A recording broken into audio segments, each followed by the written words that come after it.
नमस्कार। एक बार फिर से स्वागत है आपका एग्जाम ए टू जेड में। और इस वीडियो लेक्चर के अंदर हम बात करेंगे यहाँ पर न्यूक्लियोलस एंड राइबोसोमल जीन की। ठीक है, न्यूक्लियोलस की स्ट्रक्चर और राइबोसोमल जीन के बारे में हम बात करेंगे। तो देखो, सबसे पहले जब न्यूक्लियस की खोज नहीं हुई थी उससे पहले न्यूक्लियोलस की खोज हो चुकी थी। ठीक है, क्योंकि ये बहुत ही थिक और स्मॉलर बॉडी थी, लेकिन फिर भी सबसे पहले इसको स्टेन कर लिया गया था। और इसके लिए फोंटाना ने इसको डिस्कवर किया था। सबसे पहले नाम इसको दिया था किसने? बॉमेन ने। और ये बताया था कि न्यूक्लियस के अंदर ये सबसे प्रोमिनेंट स्ट्रक्चर होती है। इसकी खास बात ये होती है कि ये ऐसा ऑर्गेनेल है जिसके ऊपर कोई मेम्ब्रेन नहीं है। ठीक है, दूसरी बात, ये ऐसा ऑर्गेनेल है जो क्रोमोसोम का ही बना हुआ है। ठीक है, इसको बनाने वाले स्पेसिफिक क्रोमोसोम, क्योंकि हमारे सेल के अंदर 46 क्रोमोसोम होते हैं, उनमें से 13, 14, 15, 16, 13, 14, 15, 16, 21 और 22, 21 एंड 22, इस नंबर के क्रोमोसोम जो होते हैं वो मिलकर इस क्रोमोसोम का इस न्यूक्लियोलस का फॉर्मेशन करते हैं। ठीक है, तो इसका मतलब है कि जो न्यूक्लियोलस है, जो न्यूक्लियस के अंदर पाया जाता है, और न्यूक्लियस के अंदर जो क्रोमोसोम पाए जाते हैं उन क्रोमोसोम से ही बना होता है। ठीक है, एक सिंगल जो सेल होती है 2n, उसके अंदर दो न्यूक्लियोलस हो सकते हैं। ठीक है, क्यों? क्योंकि हमारे पास 46 क्रोमोसोम होते हैं, और 46 क्रोमोसोम में अगर हम नंबर की बात करें तो 23 पेयर के रूप में होते हैं। तो जो 23 पेयर होते हैं उनमें से 16, 17, 18, सॉरी, 13, 14, 15, 16, 21 और 22, ये नंबर जो है, इस नंबर के क्रोमोसोम एक न्यूक्लियोलस का फॉर्मेशन करते हैं। ठीक है, तो इसी तरह से दूसरे पेयर के अंदर भी यही नंबर होंगे। तो इस तरह से एक 2n सेल के अंदर दो न्यूक्लियोलस होते हैं। लेकिन फिर भी बहुत सी बार ऐसा देखा गया है कि जहां पर प्रोटीन का फॉर्मेशन ज्यादा होता है वहां पर न्यूक्लियोलस की संख्या ज्यादा होती है, यानी कि उस जगह पर और क्रोमोसोम जो होते हैं वो न्यूक्लियोलस को फॉर्म कर देते हैं।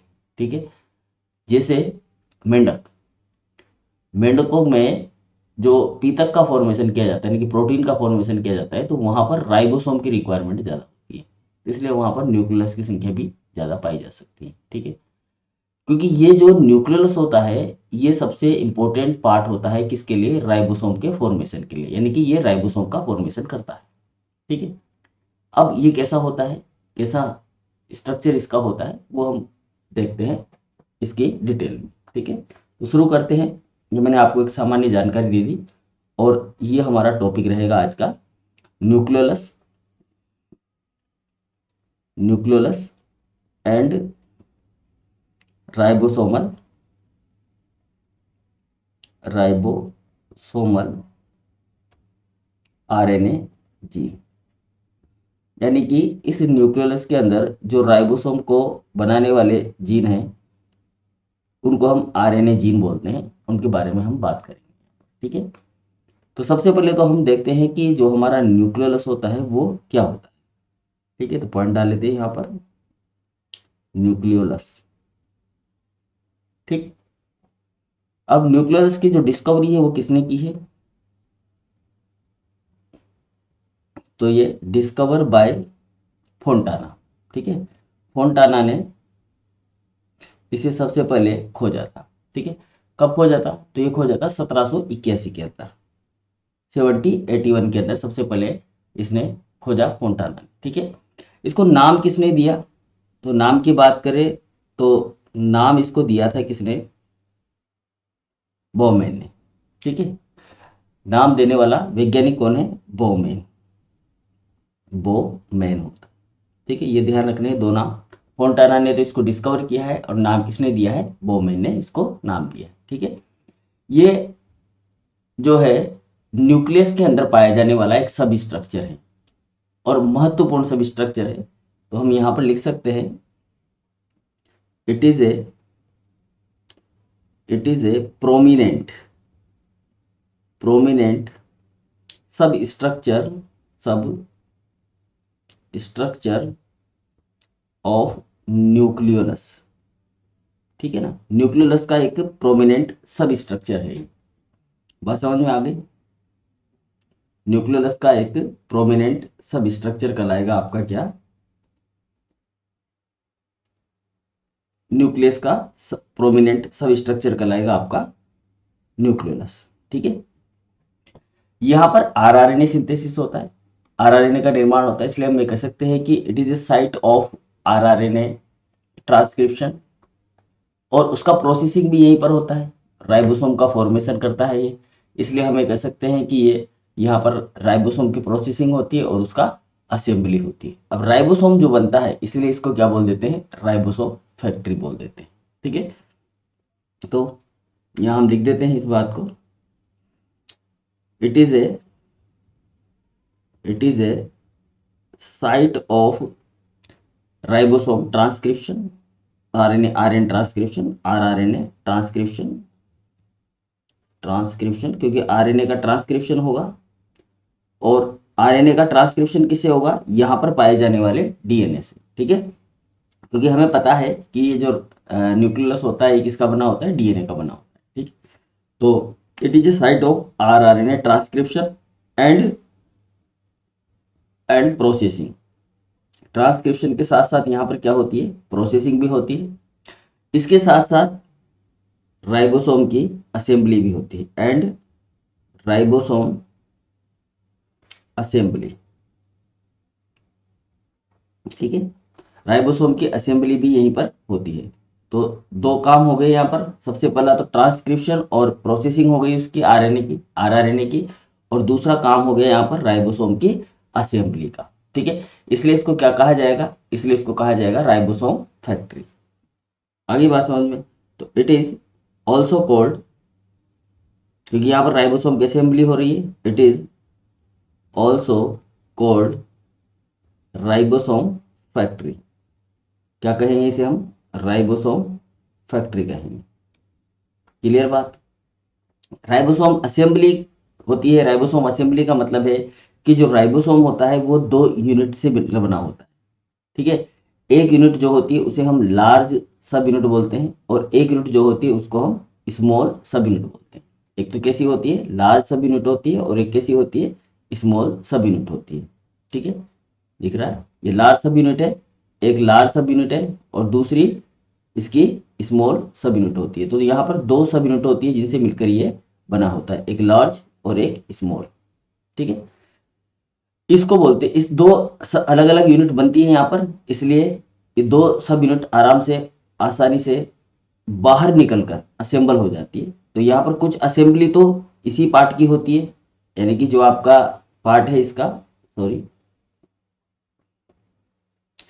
इसका जो पार्ट है यहाँ पर राइबोसोम का, कुछ पार्ट तो यहीं पर असेंबल होता है, और कुछ पार्ट जो है बाहर जाकर असेंबल होता है साइटोप्लाज्म के अंदर। यानी कि दो यूनिट जो है ये असेंबल बाहर होती है, अंदर नहीं होती, ये बात ध्यान रखना। ठीक है, यहाँ पर असेंबली से मतलब है कि जो आरआरएनए है, अलग अलग प्रकार के आरआरएनए, जैसे 28 एस आरएनए, 18 एस आरएनए, ये यहाँ पर आकर जुड़ेंगे, और इनके साथ में एक 5s आरआरएनए जुड़ेगा। ये तीनों आरआरएनए यहाँ पर मिलेंगे और मिलकर लार्ज सब यूनिट और स्मॉल सब यूनिट का फॉर्मेशन करेंगे। इसलिए हम कह रहे हैं कि यहाँ पर क्या होती है, इस राइबोसोम की असेंबली होती है। बात समझ में आ गई, इसीलिए इसको कहा जाता है राइबोसोम की फैक्ट्री। अब अगर हम इसकी स्ट्रक्चर की बात करें तो ये कैसा होता है, ये होता है गोलाकार, कोलोइडल बॉडी होती है, राउंडेड शेप में होता है, और इसके ऊपर कोई मेम्ब्रेन नहीं पाई जाती। ठीक है, तो हम लिख सकते हैं यहाँ पर, इट इज राउंडेड, कैसा होता है, गोलाकार होता है, कोलोइडल होता है, colloidal body without, colloidal body without surrounding membrane, without surrounding membrane, बिना किसी सराउंडिंग मेम्ब्रेन के यहाँ पर क्या होती है, एक कोलोइडल बॉडी होती है। ठीक है, एक गोलाकार संरचना होती है। अब इसको स्टेन किससे किया जाता है, ये प्रश्न भी बार बार पूछ लिया जाता है कि इसको स्टेन किया जाता है, किससे किया जाता है, कहा। ठीक है, एक प्रश्न ये होता है कि ये उपस्थित कहाँ पर होता है, किस जगह होता है। तो ज़्यादातर तो हम इसको कहाँ बनाते हैं, बीच में बनाते हैं। ज़्यादातर तो ये बीच में सेंटर में होता है, लेकिन कभी कभार ये पेरिफेरल पार्ट में भी सिचुएटेड होता है। तो हम यहाँ लिख सकते हैं, पहले तो इसकी पोजीशन लिख देते हैं। पोजीशन इसकी है सिचुएटेड, मतलब स्थित होता है। सिचुएटेड का मतलब होता है स्थित होना। Situated with in nucleus either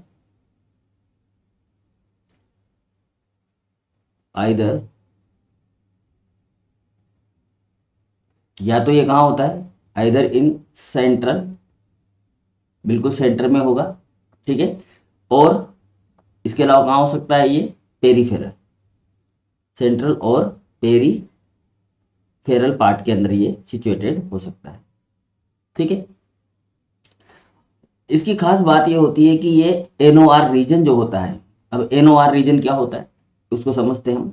NOR का मतलब होता है न्यूक्लियर ऑर्गेनाइजर रीजन। उस न्यूक्लियर ऑर्गेनाइजर रीजन के जस्ट पास में स्थित होता है। मतलब जो क्रोमोजोम है, कौन कौन से क्रोमोजोम है, 13, 14, 15, ठीक है, 21 और 22, ठीक है ना, 16 नहीं है, 13, 14, 15, 21, 22, ये 5 नंबर के क्रोमोजोम है, ध्यान रखना बात, ठीक है। ये 5 नंबर क्रोमोजोम है, 13, 14, 15, 21 और 22। ये क्रोमोजोम जो होते हैं, इनके पास में एक स्ट्रक्चर पाया जाता है जिसे बोला जाता है एनओआर, ठीक है। ये जो एनओआर रीजन होता है, जैसे मान लेते हैं हमने क्रोमोजोम का स्ट्रक्चर पढ़ा था, क्रोमोजोम के स्ट्रक्चर में ये क्रोमोजोम की एक भुजा मान लेते हैं हम, ठीक है। इस भुजा में यहाँ पर एक होता है सेकेंडरी कंस्ट्रिक्शन सेकेंड, ठीक है, एक होता है secondary constriction first, secondary constriction first, ठीक है ना। एक तो प्राइमरी कंस्ट्रिक्शन होता है जो सेंट्रोमियर कहलाता है, ठीक है। उसके बाद में एक सेकेंडरी कंस्ट्रिक्शन फर्स्ट होता है, एक सेकेंडरी कंस्ट्रिक्शन सेकेंड होता है, ठीक है। किसी में सेकेंडरी कंस्ट्रिक्शन सेकेंड उपस्थित होता है, किसी में सेकेंडरी कंस्ट्रिक्शन फर्स्ट उपस्थित होता है, ठीक है। तो जिसमें सेकेंडरी कंस्ट्रिक्शन फर्स्ट उपस्थित होता है, उसी पार्ट को हम क्या बोल देते हैं, एनओआर बोल देते हैं, न्यूक्लियर ऑर्गेनाइजर रीजन। बात समझ में आ गई। ये जो न्यूक्लियर ऑर्गेनाइजर रीजन होता है, ये जिस क्रोमोजोम के पास स्थित होगा वही भाग क्या बनाएगा, आपका न्यूक्लियोलस बनाएगा। मतलब जिसके पास एनओआर होगा वही किसका निर्माण करेगा, न्यूक्लियोलस का फॉर्मेशन करेगा। बात समझ में। तो इसका मतलब होता है कि न्यूक्लियोलस जो है वो एसोसिएटेड होते हैं किससे, एनओआर रीजन से। यानी कि जिन क्रोमोजोम के पास में ये एनओआर रीजन होगा वही क्या बनाएंगे, न्यूक्लियोलस बनाएंगे। और ये मानव की कोशिकाओं में किसके पास होता है, 13, 14, 15, 21 और 22 नंबर के क्रोमोसोम के पास में होता है, ठीक है। क्लियर हो गई बात। चलिए अब आगे बढ़ते हैं अपन। तो हम यहाँ कह सकते हैं कि ये पाया जाता है found in close association, close association with in the NOR. NOR समझ में आई है क्या होता है, एनओआर रीजन। ये पहले भी आ चुका है हमारे और ये दोबारा से फिर से आ गया। तो ये क्लोजली एसोसिएटेड होता है किसके साथ में, एनओआर रीजन के साथ में। ये बात क्लियर हो गई अपनी यहाँ पर, ठीक है। चलिए अब आगे बढ़ते हैं हम इसी के साथ साथ कि ये जो स्ट्रक्चर होता है आपका एनओआर रीजन वाला स्ट्रक्चर, ये किस तरह का होता है, ठीक है। और ये जो एनओआर है, पहले इसको समझ लेते हैं और थोड़ा सा डिटेल के अंदर। देखो एनओआर जो रीजन है, हमने इसको ऐसा बनाया हुआ है, ठीक है। यहाँ पर एक सैटेलाइट है, सैटेलाइट के बाद में ये वाला पोर्शन है और इसको हम बोल रहे हैं एनओआर, ठीक है। इस वाले पार्ट को बोल रहे हैं एनओआर। ये जो एनओआर रीजन है यहाँ पर, इस एनओआर रीजन पर क्या खास बात होती है, इसकी खास बात ये होती है कि यहाँ पर जो डीएनए होता है, यहाँ पर जो डीएनए होता है, क्योंकि क्रोमोसोम किसका बना हुआ है, डीएनए का। और ये जो डीएनए वाला पार्ट है, ये डीएनए वाला पार्ट यहाँ पर क्या बनाता है, ट्रांसक्रिप्शन के द्वारा आरएनए बनाएगा। क्या करेगा, ये ट्रांसक्रिप्शन करेगा और ट्रांसक्रिप्शन करके क्या बनाएगा, आरआरएनए बनाएगा। ये जो आरआरएनए होगा, यही आरआरएनए आगे चलकर किसका फॉर्मेशन करेगा, राइबोसोम का फॉर्मेशन करेगा। ये बात समझ में आ गई। तो यानी कि एनओआर रीजन जो है वो इंपॉर्टेंट होता है, ठीक है। इसीलिए इसको क्या बोला जाता है, प्लाज्मा सोम भी बोला जाता है। तो हम यहाँ पर लिख सकते हैं, it is also called as plasma प्लाज्मोसोम। ठीक है, याद रखना ये नाम भी बहुत इंपॉर्टेंट है, इसे प्लाज्मोसोम भी कहा जाता है। ठीक है, यहाँ पर मुख्य रूप से आरआरएनए और प्रोटीन ही होती है, इसके पास में और कुछ होता नहीं है। ये जो स्ट्रक्चर है आपकी न्यूक्लियोलस की, इस न्यूक्लियोलस की स्ट्रक्चर में सबसे इंपॉर्टेंट पार्ट जो होता है वो क्या होता है, आरआरएनए और प्रोटीन होती है। ठीक है, तो यहाँ पर हम लिख देते हैं इसको भी, मेनली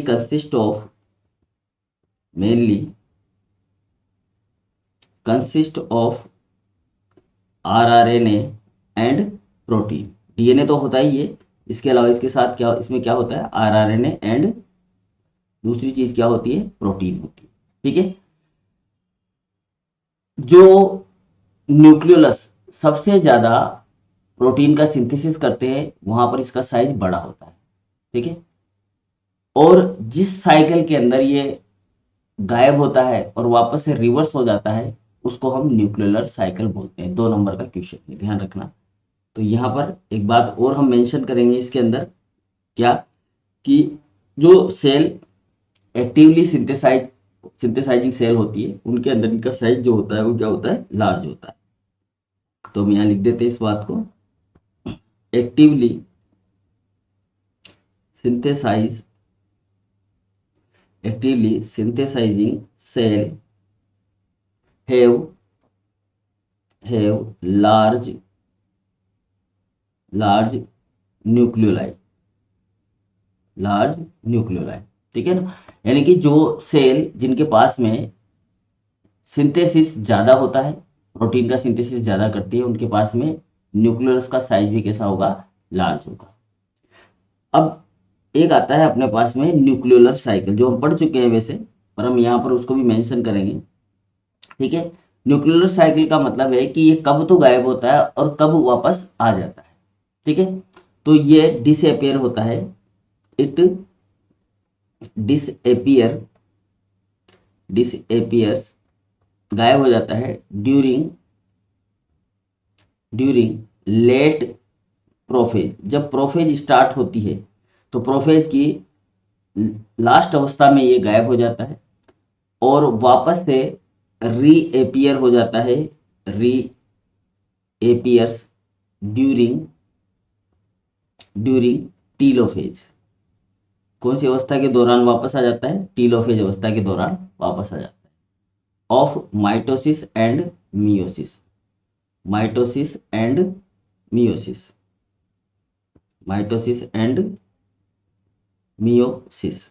ठीक है ना, माइटोसिस और मियोसिस के दौरान ये क्या होता है, टेलोफेज में तो वापस होता है, और डिसअपियर कब होता है, प्रोफेज में। डिसअपियर होता है ये प्रोफेज के अंदर और रीअपियर होता है वापस टेलोफेज के अंदर, क्योंकि टेलोफेज अवस्था लास्ट अवस्था होती है, तो उस समय ये जो है वापस रिवर्स हो जाता है, मतलब वापस उत्पन्न हो जाता है, बन जाता है। पांचों गुणसूत्र जो है इसको बना लेते हैं। ठीक है, न्यूक्लियोलस को। ठीक, खास बात इसकी क्या होती है कि इसको एक डाई होती है जिससे हम स्टेन कर सकते हैं, उसको बोलते हैं पायरोनिन। ठीक है, अब देखो, जब ये गायब हो जाता है तो जहां से मतलब जिस समय ये गायब होता है तो उस समय प्रोटीन का फॉर्मेशन कौन करे। ठीक है ना, तो प्रोटीन का फॉर्मेशन करने के लिए कुछ विशेष प्रकार के आरएनए जो है वो पहले से ही बना दिए जाते हैं। ठीक है, जैसे U35 आरएनए पाया जाता है, आरआरएनए पाया जाता है, वो यहाँ पर पाया जाता है। ये क्या करता है, पेरिफेरल रीजन के अंदर प्रेजेंट होता है बाहर की तरफ में, और न्यूक्लियस जो होता है, जैसा न्यूक्लियस होता है उस तरह का ही दिखाई देता है, मतलब थोड़ा सा गोलाकार संरचनाओं के अंदर ये प्रेजेंट होता है यहाँ पर।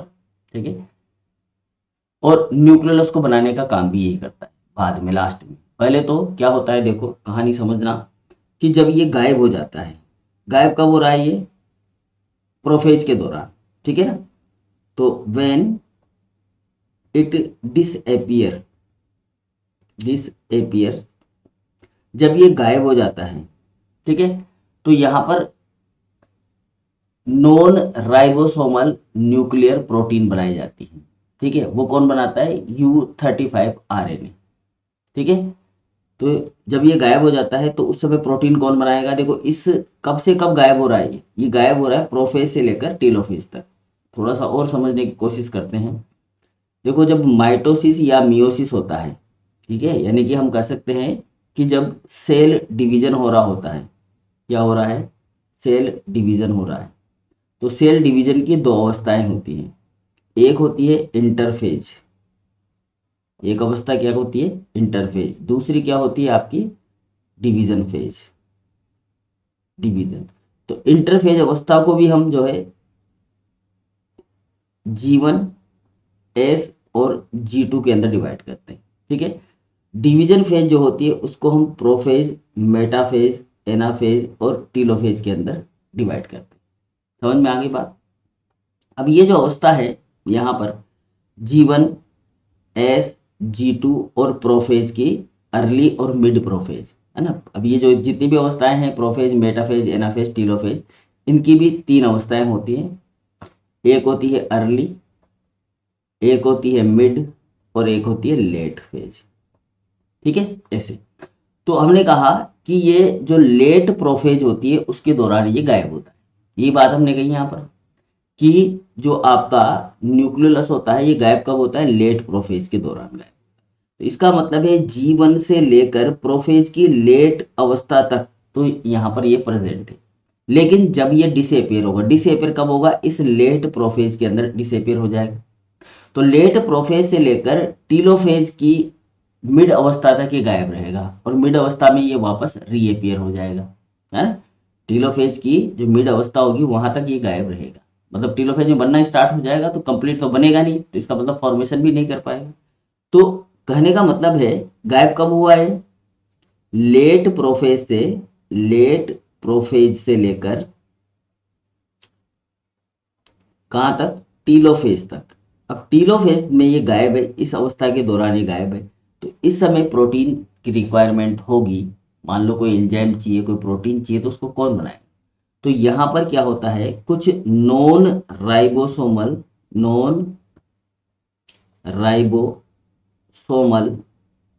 न्यूक्लियोलर प्रोटीन प्रेजेंट होती है। न्यूक्लियोलर प्रोटीन प्रेजेंट होती है। ये nuclear non ribosomal nucleolar protein जो है ये बनाई जाती है किसके द्वारा? U35 rRNA के द्वारा। यानी कि पहले ही ये rRNA तैयार कर दिया जाता है। कौन सा? U35 जैसे rRNA, ठीक है। ये यहाँ पर प्रेजेंट होते हैं, ये यहाँ पर पाए जाते हैं और ये ही नॉन राइबोसोमल न्यूक्लियोलर प्रोटीन का फॉर्मेशन करते हैं। अब ये जो नॉन न्यूक्लियोलर राइबोसोमल प्रोटीन है यहाँ पर, ये प्रोटीन क्या करेगी? ठीक है, ये कहाँ पाई जाएगी? तो ये पाई जाती है पेरिफेरल रीजन में। ये न्यूक्लियस है आपका, न्यूक्लियस तो गायब हो ही गया। यहाँ पर देखेंगे हम मेटाफेज के अंदर, तो मेटाफेज के अंदर ये देखो स्टेज है आपकी, मेटाफेज स्टेज, इसको समझिए आप, ठीक है। यहाँ पर हमारे जो गुणसूत्र है वो कहाँ आ गए हैं? इस स्टेज के ऊपर आ गए हैं, इस तरह से मेटाफेज प्लेट के ऊपर स्थित है, ठीक है ना, यहाँ पर स्थित है। और ये इस पे स्पिंडल फाइबर से इस तरीके से जुड़े भी हुए हैं, ठीक है। तो इस समय ये जो प्रोटीन है नॉन राइबोसोमल प्रोटीन, ये कहाँ पर प्रेजेंट होगी? तो ये इस सेल के पेरिफेरल पार्ट पर प्रेजेंट होगी, ऐसे ये यहाँ पर उपस्थित होगी इस जगह पर, ठीक है। तो हम लिख सकते हैं ये कहाँ पाई जाती है? तो ये पेरिफेरल रीजन में पाई जाती है, ठीक है। और दूसरी बात,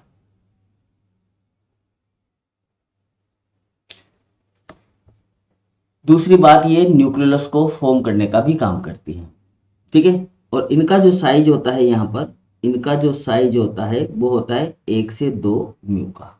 बहुत ही छोटी सी स्मॉल सी स्ट्रक्चर होती है ये, ठीक है।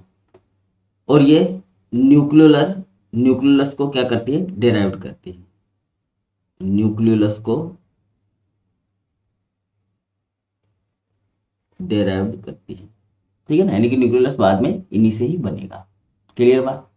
ठीक है, चलिए। तो ये तो बात हुई किसकी? जब ये गायब हो जाता है तब की। अब इसको देखा कैसे जाता है, इसको स्टेन कैसे किया जाता है, इसको रंगा कैसे जाता है, उसके बारे में बात कर लेते हैं अपन। तो यहाँ हम लिख सकते हैं it can be stained it can be stained by acidic dye. कौन सी डाई से स्टेन होता है? ये एसिडिक डाई से स्टेन होता है। ठीक है, और वो एसिडिक डाई कौन सी है? वो एसिडिक डाई है आपकी पायरोनिन। पायरोनिन पायरोनिन डाई से ये स्टेन किया जाता है, याद रखना। ठीक है, अब देखो, चूंकि हमें पता है कि जो हमारे प्रोकैरियोट्स ऑर्गेनिज्म है उनके अंदर ये नहीं पाया जाता, नहीं पाया जाता। इसका मतलब है कि ये जो एपियरेंस है इसकी, ये आया है तो ये प्रोकैरियोट से जब यूकैरियोट का इवोल्यूशन हुआ तो उस समय ही आया है। ठीक है, लेकिन कब आया तो इसके बारे में जानकारी हमें ज़्यादा नहीं है। इसकी इतनी ही जानकारी है कि बहुत लेट आया है, लेट इवोल्यूशन में ये यहाँ पर प्रेजेंट हुआ है। काफ़ी समय लगा है इसको बनने में, न्यूक्लियोलस को, क्योंकि देखो जब प्रोकैरियोट जो ऑर्गेनिज्म होते हैं उनके अंदर प्रोटीन का निर्माण, जैसे प्रोकैरियोट में 70 राइबोसोम पाए जाते हैं, ऑलरेडी पाए जाते हैं बिल्कुल, और यूकैरियोट के अंदर ये जो राइबोसोम का निर्माण करता है ये 80 टाइप के राइबोसोम होते हैं। ठीक है, तो जब जीवों को ज़्यादा प्रोटीन की रिक्वायरमेंट हुई या अलग प्रकार की प्रोटीन की रिक्वायरमेंट हुई तो उन्होंने क्या किया, इस तरह के स्ट्रक्चर को क्रिएट करना ज़्यादा सुटेबल समझा। तो जैसे जैसे यूकैरियोट्स का इवोल्यूशन हुआ, जैसे जैसे वो आगे बढ़े वैसे वैसे ही इसका डेवलपमेंट स्टार्ट हुआ। लेकिन इसका डेवलपमेंट स्टार्ट शुरुआत में नहीं हुआ, इसका डेवलपमेंट स्टार्ट हुआ होगा काफ़ी बाद में। ठीक है, क्योंकि जिस तरह से हमारे क्रोमोजोम होते हैं, हमारे क्रोमोजोम के अंदर बहुत सारे पार्ट जो होते हैं वो अनयूजुअल होते हैं। अनयूजुअल का मतलब है कि हमारा कंप्लीट डीएनए जो है वो फंक्शनल नहीं होता है कभी भी। ठीक है, हमारे डीएनए के कुछ पोर्शन, कुछ पार्ट ही फंक्शनल होते हैं। तो इसका मतलब है कि ये उन नॉन फंक्शनल पार्ट से ही रीअपियर हुआ होगा और बाद में ये फंक्शनल हो गया। ठीक है ना, जबकि प्रोकैरियोट में सारा का सारा डीएनए फंक्शनल होता है, जबकि यूकैरियोट में पूरा डीएनए फंक्शनल नहीं होता है। बात समझने की कोशिश करना। ठीक है, तो इसलिए ये बहुत सारी ऐसी स्पीसीज है जिनके अंदर ये नहीं पाया जाता, जैसे बैक्टीरिया है, ईस्ट है, इनके अंदर ये प्रेजेंट नहीं होता। तो वहां पर भी तो मेटाबॉलिज्म होता है ना, वहां पर भी तो प्रोटीन का फॉर्मेशन किया जाता होगा। ठीक है, वहां पर भी प्रोटीन बनाई जाती है, लेकिन वहां पर उसी प्रोटीन की रिक्वायरमेंट होती है जो उनके डीएनए के द्वारा बनाई जा रही है, मेन डीएनए के द्वारा। ठीक है, और वो प्रोटीन जो बनाई जाती है वो 70 राइबोसोम के द्वारा बनाई जाती है। सीधी सीधी बात। हमें यूकैरियोट का जैसे जैसे इवोल्यूशन हो, जैसे ईस्ट है, ईस्ट भी एक यूकैरियोटिक ऑर्गेनिज्म है। ठीक है ना, प्रोटोजोआ है वो भी एक यूकैरियोटिक ऑर्गेनिज्म है। ईस्ट एक फंगस है वो भी यूकैरियोटिक ऑर्गेनिज्म है, लेकिन बहुत से प्रोटोजोआ के अंदर भी 80 राइबोसोम नहीं पाया जाता। ठीक है, कि वहाँ भी 70 राइबोसोम से ही काम चलाया जाता है। बहुत सारे ईस्ट से, जैसे ईस्ट है, फंगस ईस्ट ही होता है, ईस्ट के अंदर भी 70 राइबोसोम से काम चलाया जाता है, वहाँ भी 80 राइबोसोम का निर्माण नहीं किया जाता। ठीक है, लेकिन जैसे जैसे ऑर्गेनिज्म में इवोल्यूशन होता गया, धीरे धीरे करके बहुत समय बाद में इस न्यूक्लियस का फॉर्मेशन किया गया। क्यों? क्योंकि यहाँ पर जरूरत पड़ी स्पेसिफिक प्रोटीन की, इसलिए यहाँ पर स्पेसिफिक राइबोसोम की भी रिक्वायरमेंट हुई, तब जाकर ये राइबोसोम तैयार किया गया। ठीक है, तो इसका मतलब है कि ये इवोल्यूशन का पार्ट है। हम इसको एज ए इवोल्यूशन एविडेंस के रूप में भी यहाँ पर इस्तेमाल कर सकते हैं। ठीक है, तो इवोल्यूशन की बात करें, हम यहाँ पर इवोल्यूशन की बात करें तो हम ये कहेंगे कि इट डेवलप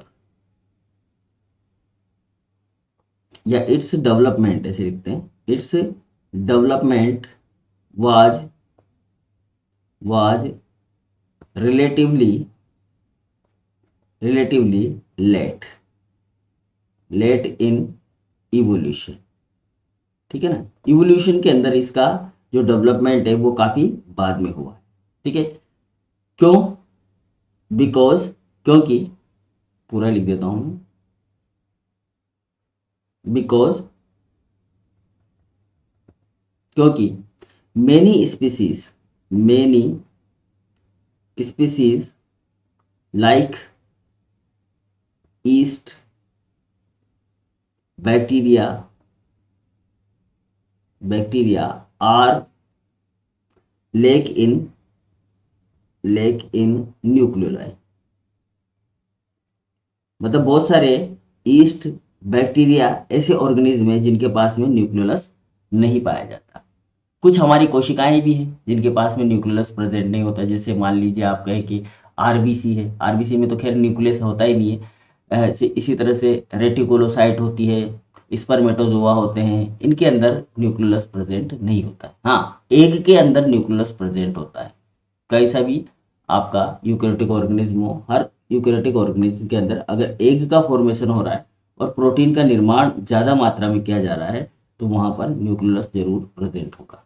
ठीक है, तो हम ये कह सकते हैं यहाँ पर it is also absent, it is also absent. किस किस में एब्सेंट होता है? तो ये एब्सेंट होता है कुछ एल्गी में, कुछ शैवालों के अंदर ये एब्सेंट होता है। ठीक है, दूसरी बात, जो अनडिफरेंशिएटेड एम्ब्रियोनिक सेल होती है वहां पर भी ये एब्सेंट होता है। अनडिफरेंशिएटेड अनडिफरेंशिएटेड एम्ब्रियोनिक सेल, जो अविभेदित भ्रूणीय कोशिकाएं होती है वहां पर भी ये क्या होता है? एब्सेंट होता है। तीसरा, ये आरबीसी के अंदर एब्सेंट होता है। ठीक है, इसके अलावा ये रेटिकुलोसाइट्स के अंदर एब्सेंट होता है। इसके अलावा ये स्पर्मेटोजोआ के अंदर भी क्या होता है? एब्सेंट होता है। बस समझ में आ गई?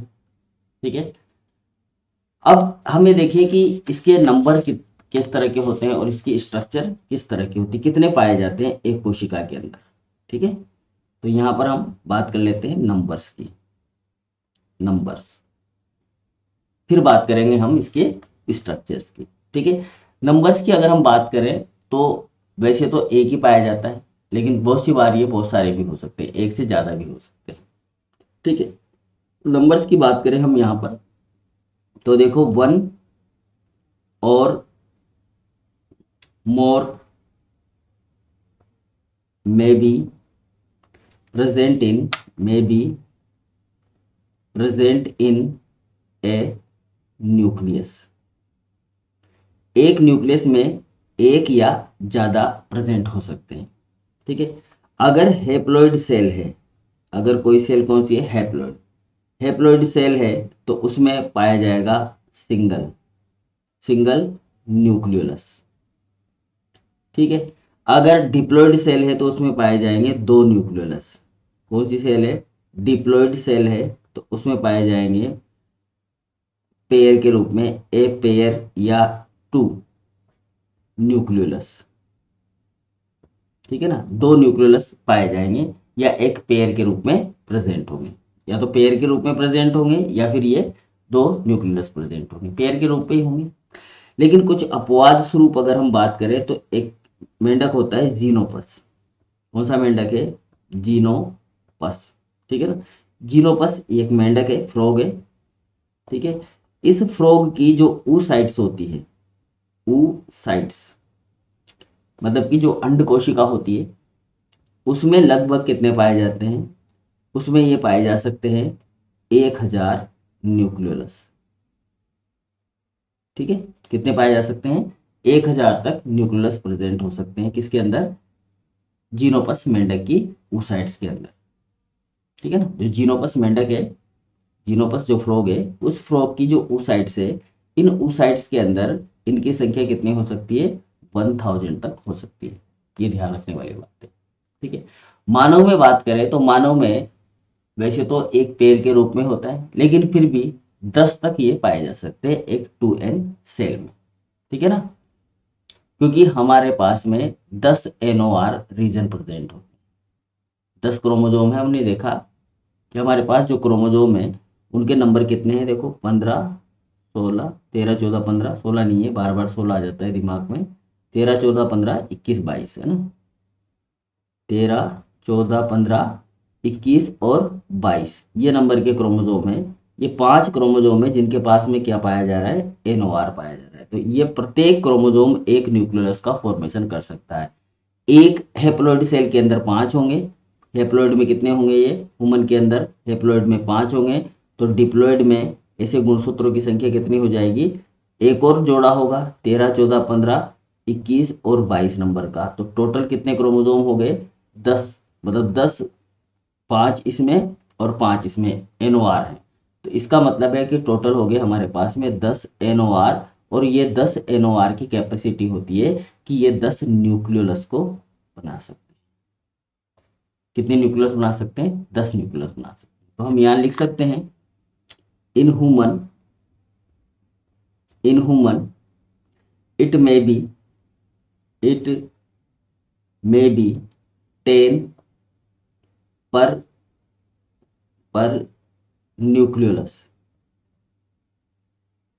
पर न्यूक्लियस। एक न्यूक्लियस